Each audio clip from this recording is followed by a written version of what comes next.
So I'm going to speak about Arts at CERN. Arts at CERN is the program that I'm leading since 2015. Used to be an artist in residency program, and right now we are more complex and more developing in many directions, and this is what I'm going to talk about. So let me give you a bit of context.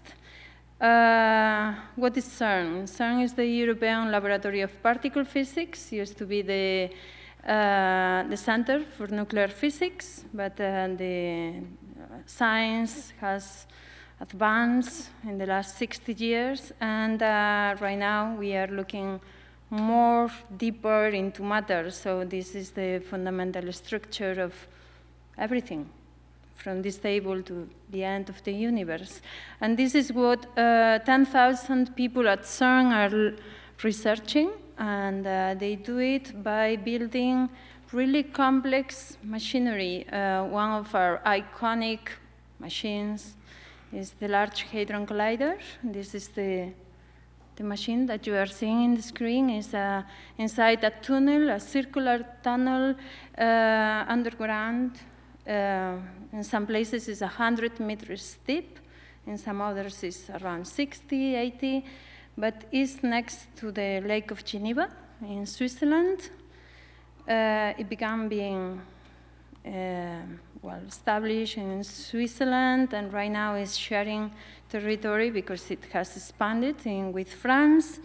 And you can see the Alps, the Mont Blanc, somewhere there, the Lake of Geneva, and underneath here, there are, well, right now, probably 3,000 people working, and if you go to the tunnel, you don't see them. You see perhaps little groups here and there, but the place is very, very large. And this, the largest machine on Earth, is this machine has been created, designed as a prototype. It's still being upgraded all the time. Every year there is new things happening, new materials, new magnets, new fiber, new everything, because it's the machine that is running just under a continuous testing and monitoring. In the underground, we have, well, the Large Hadron Collider is colliding particles, so you create new matter where something happens. They are, in fact, recreating the beginning of our universe. It's very, very hot. It's the hot universe. The Big Bang is being created there, and this is not a metaphor or an analogy. It's true. It's the hottest place in our universe, as far as we know, and also it's the coolest, because they need to cool down this huge, crazy machine just to make it work and not melt away.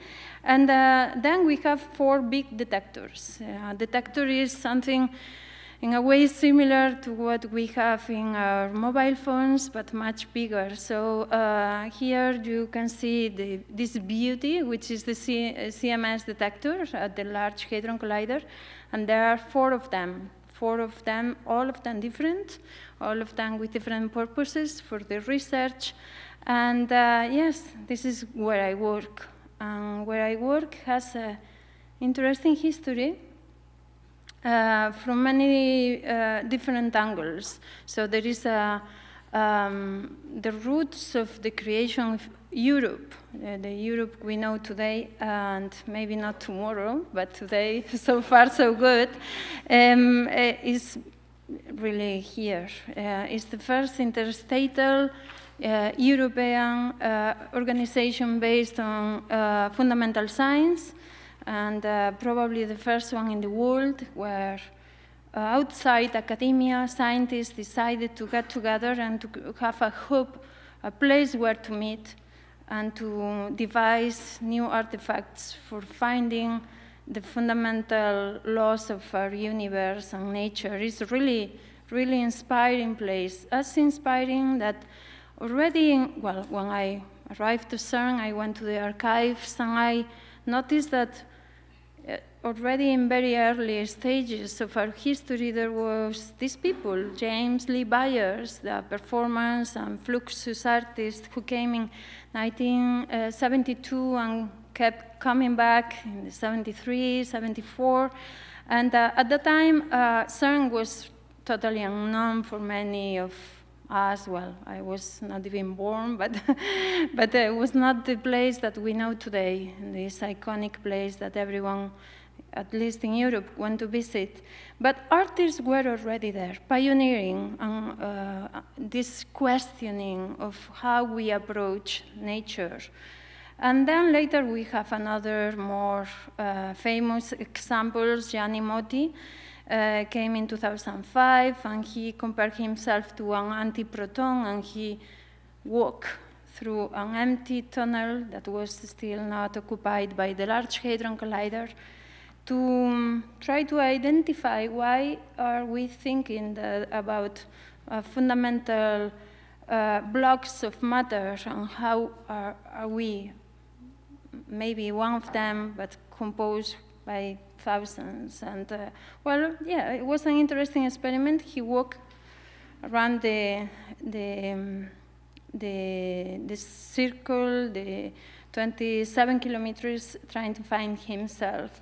Then we have Anthony Gumley, of course. He is pioneering everything that relates to being in the place in the right time. So he donated filling material, one of his series of sculptures, and is there in the main building.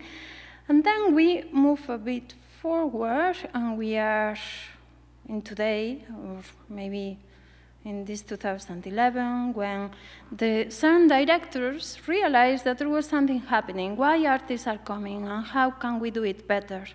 And better for many reasons, because there was not an articulation in the program. There was not a program, but there were many artists knocking in the door of the lab and sneaking in, doing things. We didn't know what that was. So being an artist. And so in 2011, our former director, Rolf Hoyer, who was a very enthusiastic guy, and he really, just joining any little adventure, new things, he said, okay, let's open a program and let's give the resources and provide for these artists, because they are obviously researching something as we are. And since then, we have a program that is official, that has an articulation, and I like to put, I always repeat this, is my mantra. It's the official arts program of CERN and the leading worldwide, the leading world's art and science program fostering the dialogue between artists and physicists. When I arrived in 2015, I decided to drop some assumptions, like interaction between art and science. What is interaction any longer? Collaboration, well, that's an assumption. Before you need to create the context. So collaboration comes later, or might not come, or might come from the first moment, but you cannot really push too far for the people to collaborate. For me, it's more a dialogue, an exchange, being together in a space that is not really neutral, in a space that is the most scientific space that you can imagine, a space that is even dedicated to the most complex science, the most complex precise technology in the world, and the place where you probably can assess and touch a bit the most advanced knowledge about the nature of our universe. And with that, we know that science is the lens that we use to understand nature. So for all those reasons, artists had a place and have still a place at CERN. Inquiry, questioning, being there, present, having the resources for being there. and to pursue the big questions about our universe and our identity as humans and our connection with everything that is around us, other species, our planet, and beyond. By being there, my understanding is that humanity is right now at this edge where we are looking beyond into the abyss, and CERN is a good place to look or to have this perspective from. So since then, we have open calls every year. We just closed one of our big programs. In fact, Rosa is the next artist in residence, and it's just by coincidence that we are together in the same panel. It's very, I think there was some curatorial intuition that this might happen, so thank you, Barry. And, these artists come to spend time with us for at least 1 month, 3 months maximum so far. And these are some of the places that they go. They go to the archive, to the Atlas detector, to the theory corridor, because there is a condition and an implication on the theoretical conception of our world and how our talent to go beyond our senses and as humans is so impressive, and I still find it very difficult to believe when I'm with the theorists and they tell me something that blows your mind. And how can they imagine and put together ideas that are predictions of something that we will definitely not know if one day we can prove it with our machines. So the machines are this is the Alice detector. And I have 7 minutes left, and so I'm going to go directly to some of the artworks that happen after these residencies or after these dialogues. And I think we have been fostering a new way of thinking. Of course, many of you know Ryuji Aikida. He came with amazing and pretty unique competence to the lab. He is a really good self-taught mathematician. So he spent a lot of time with our theorists in the theory corridor. And after that, he developed several pieces. But what you are seeing here is micro-macro, in which he reflects about the Planck universe, the Planck scale, which was launched in Karlsruhe in the ZKM in summer 2015. Aikida, well, for me, of all the works we have, is one of the better samples for an immersive experience in a synesthetics experience that is based and tells us so much about the principles of particle physics and cosmology.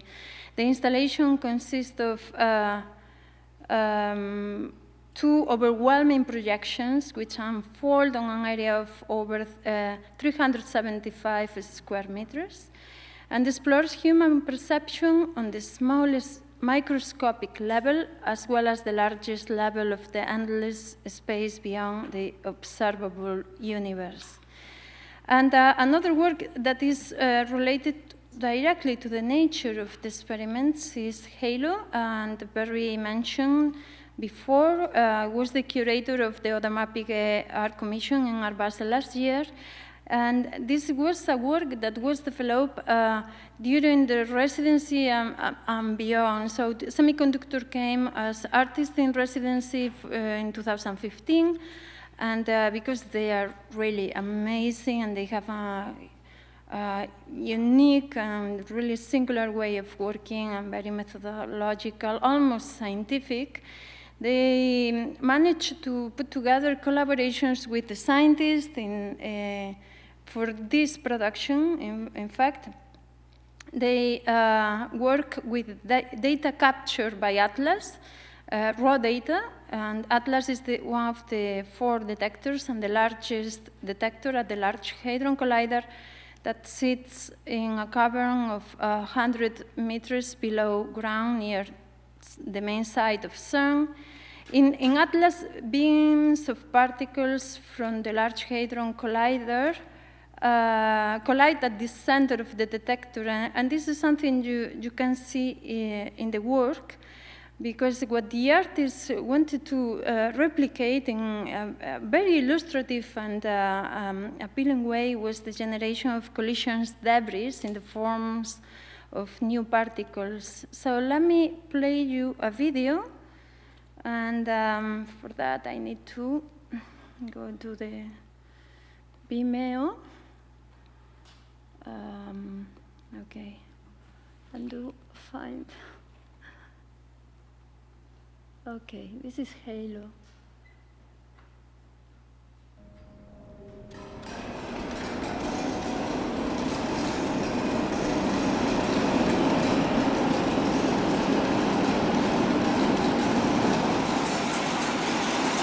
So the art piece is a large-scale immersive installation which embodies semiconductors' ongoing fascination with how we experience materiality of nature through the lens of science and technology. The artists work with raw data and collect all this data and put it together in new topographies with scientists from the Sussex University and from the experiment, from the Atlas experiment, and created a electroacoustic vertical device. It's a piano. What you are seeing are is the artifact that was designed for this experience. They use 360 strings, piano strings, as long as, well, as 4 meters high. And the visitor could experience the collisions and the nature of particle physics research in the space by going inside and outside. The diameter of the artwork is 10 meters. So it was a very powerful and experience to be there. Okay, I have 2 minutes left. This is challenging. So I come back.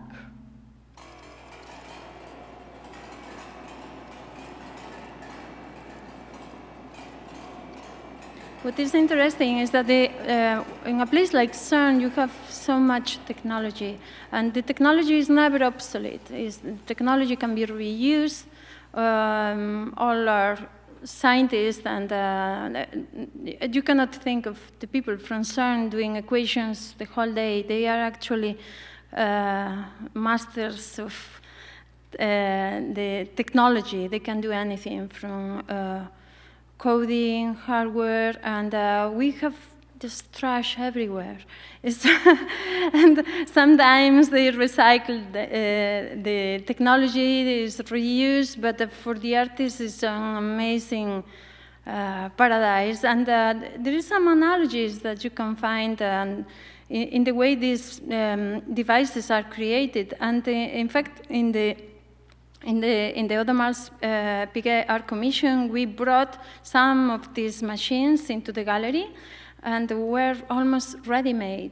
I think this was the only time they left the laboratory and became something else with the interaction with the public. So do I have more time, like 5 minutes? Yeah, keep going. Okay. Because I would like you to stick with the idea that all the artists' work illustrating or replicating in a way the principles of science. There are other artists that go beyond in their strategies and the way they put together the projects. Let's look at the case of Susan Treister.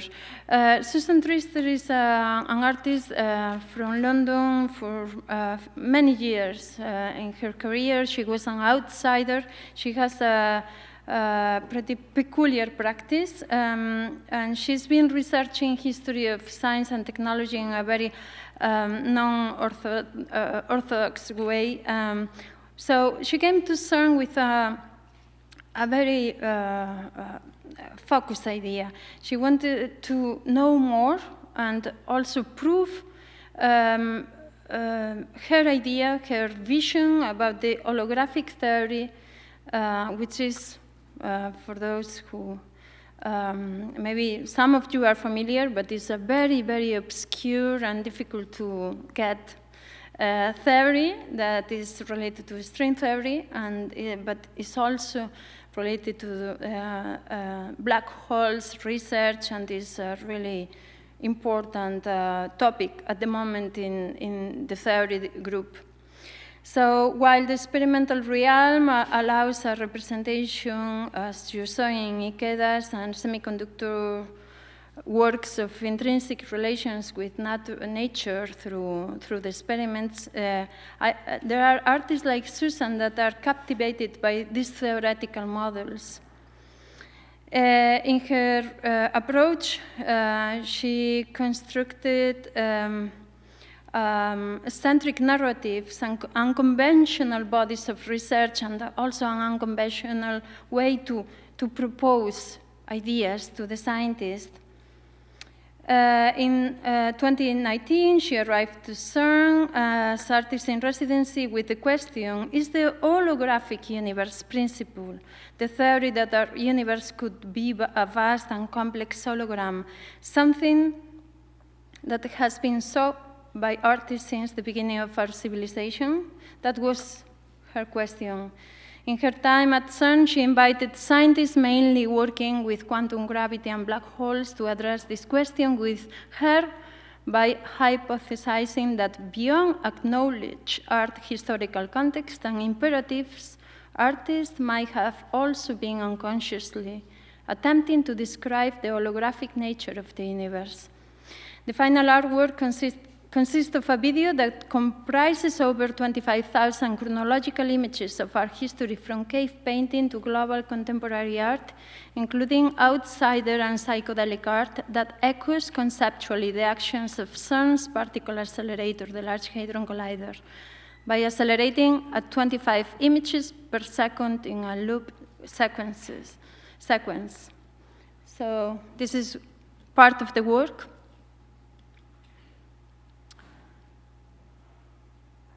But she didn't stop that. Alongside this colossal library of images, there is a soundtrack of interviews with some watercolors, a collection of watercolors that have been made by the scientists she was interacting with, illustrations and articulations of the holographic principle, and she just closed the door behind me.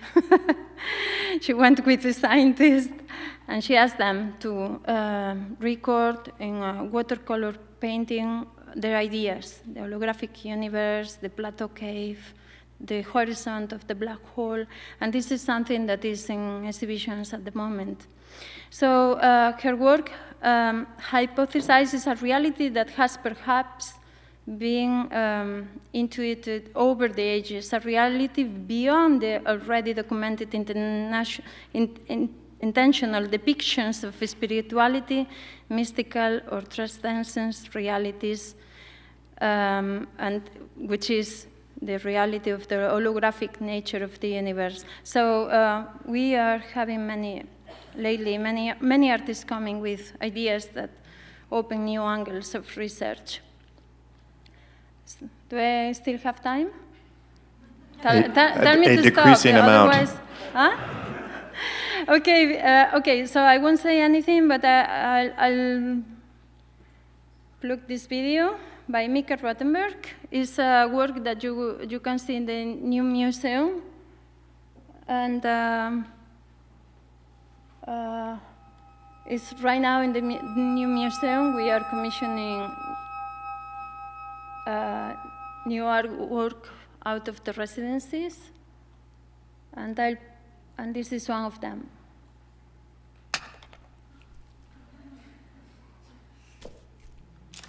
It's called Spaghetti Block Change. So Mika is inspired by the accumulation of materials and the continuous flux of energy and matter that connects the mechanical and the corporeal.